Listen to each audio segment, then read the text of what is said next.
அனைவருக்கும் வணக்கம். VIT சென்னை வழங்கும் வாழ்வியல் வழிகாட்டி தொடரில் இன்று சோகத்தை விலக்கு. நண்பர்களே, மண்ணில் பிறந்த எல்லா மனிதர்களும் ஏதோ ஒரு வகையில் துயரத்தை, சோகத்தை சந்தித்தவர்களாகத்தான் இருப்பார்கள். ஆனால் சிலர் உடனடியாக அதிலிருந்து மீண்டு இயல்பு வாழ்க்கைக்கு வந்துவிடுகிறார்கள். பலர் அதிலேயே சில காலம் தத்தளித்து பிறகு மீண்டு வருகிறார்கள். இன்னும் சிலர் அதிலேயே மூழ்கி விடுகிறார்கள், மீண்டு வருவதே இல்லை.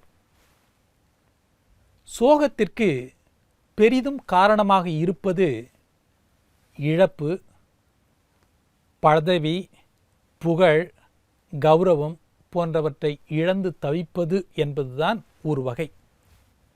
சரி, இன்னொரு வகையை காரணத்தை பார்த்தால் பணம், பொருள், சொத்து போன்றவற்றை பறிகொடுத்து தவிப்பது என்பது இரண்டாவது வகை. அதற்கு அடுத்தபடியாக இன்னொன்றும் ஒன்று உண்டு. அதாவது உறவுகளை, நண்பர்களை காலனுக்கு பறிகொடுத்து விட்டு பரிதவிப்பது என்பது மூன்றாவது வகை. கடந்த காலம் என்பது எல்லோருக்கும் உண்டு. அதில் மகிழ்ச்சியும் இருக்கும், சோகமும் இருக்கும். மகிழ்ச்சியை நினைத்து பார்க்க வேண்டும், சோகத்தை மறக்க பார்க்க வேண்டும். கால்குலேட்டரை உபயோகிக்கும் போது ஒரு கணக்கு முடிந்த பிறகு அதை அழித்துவிட்டு அடுத்த கணக்கு போட்டால்தான் சரியான விடை கிடைக்கும். போட்டு முடித்த கணக்குடன் தொடர்ந்து போட்டு கொண்டிருந்தால் தவறான விடைதான் வரும். இது கால்குலேட்டருக்கு மட்டுமல்ல, நம் வாழ்க்கைக்கும் பொருந்தும். கசப்பான பழைய நினைவுகள் நிம்மதியை இழக்கச் செய்துவிடும். அவற்றையே நினைத்து கொண்டு நிகழ்காலத்தையும் எதிர்காலத்தையும் பாழாக்கிக் கொள்வது மடமை. அத்தகைய சம்பவங்களிலிருந்து அனுபவ பாடத்தை மட்டும் எடுத்துக்கொண்டு சம்பவத்தை மறந்துவிட வேண்டும். முழுமையாக மறக்க முடியாவிட்டாலும் அதற்கு அட்லீஸ்ட் என்று சொல்வார்கள், அதற்கு குறைந்தபட்சம் முக்கியத்துவம் கொடுக்காமலாவது விட்டுவிட வேண்டும். இத்தகைய சோகத்திலிருந்து மீண்டு வரவில்லை என்றால் நாளடைவில் உடம்பு துருப்பிடித்த எந்திரம் போலாகிவிடும். படிப்படியாக திறமையும் ஆற்றலும் அழிக்கப்பட்டுவிடும். எவ்வளவு விரைவாக சோகம் என்ற புதை மணலிலிருந்து மீண்டு வர முடியுமோ அவ்வளவு விரைவாக விடுபட்டு வர வேண்டும். மாறாக சோகம் நீடித்தால் குடும்பம், தொழில், வருமானம் என அனைத்தும் பாதிப்புக்குள்ளாகும். நாளடைவில் மனம் அதிலேயே ஒரு வகையான சுகம் காணத் தொடங்கிவிடும்.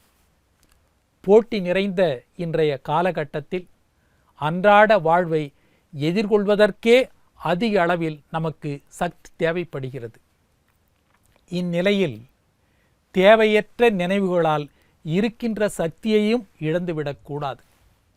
நடந்ததையே நினைத்து அழுவதும் புலம்புவதும் நம்மை பலவீனமாக்கிவிடும். நடந்ததையே நினைத்திருந்தால் அமைதி என்றும் இல்லை. சிலர் தேவையே இல்லாத விஷயங்களை பேசி மகிழ்ச்சியை கெடுத்துக் கொள்கிறார்கள். இப்படிப்பட்டவர்களில் இருவகை உண்டு.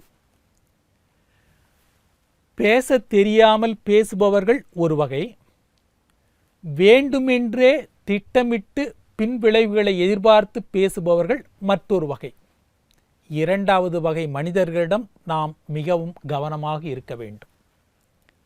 கூடுமானவரை பயனில்லாத முடிந்து போன விஷயங்களை பற்றி பேசாதிருக்க வேண்டும். அதுவும் மற்றவர்களை பற்றிய விஷயம் என்றால் பேசவே கூடாது. பழைய நினைவுகளிலிருந்து மனிதர்களை மீட்டெடுப்பது என்பது ஒரு பெரிய கலை. சிறு வயதிலேயே படிக்கும் பாடத்தில் அதிகமாய் நினைவு வைத்து கொள்வது பிறரால் மெச்சப்படுகிறது. ஆனால் அதைவிட முக்கியமான ஒன்று மறக்கும் கலையை பற்றி யாரும் பேசுவதுமில்லை, சொல்லித் தருவதும் இல்லை. நமக்கு பிறர் செய்யும் நன்மைகளை தண்ணீரில் எழுதுகிறோம், தீமைகளை கல்லில் செதுக்குகிறோம். நண்பர்களை விட நம் நினைவுகளை எதிரிகளே அதிகமாக ஆக்கிரமித்துக் கொள்கிறார்கள். குறுகிய வாழ்க்கையில் நாம் சாதிக்கவும் சந்தோஷப்படவும் வேண்டுமானால் இறந்த காலத்தையே கட்டிக்கொண்டு புரளாமல் அதனை ஒரு பக்கமாக ஒதுக்கி வைத்து வேண்டாத நினைவுகளை விலக்கி குற்றம் குறைகளை மறந்துவிட்டு பயணிப்பது என்பது மிகச் சிறந்தது. கடந்த காலத்திலேயே திரும்ப திரும்ப வாழ்ந்து விலை மதிக்க முடியாத நிகழ்காலத்தை இழக்கக்கூடாது. வாழ்க்கையில் ஒரு குறிக்கோள் இருந்தால் அதை அடைய வேண்டும் என்ற நெருப்பு அக்னி உள்ளே இருந்தால் எல்லாவற்றையும் மறந்து உற்சாகத்தோடு வாழ்க்கையை தொடர முடியும். மீண்டும் நாளை சந்திப்போம்.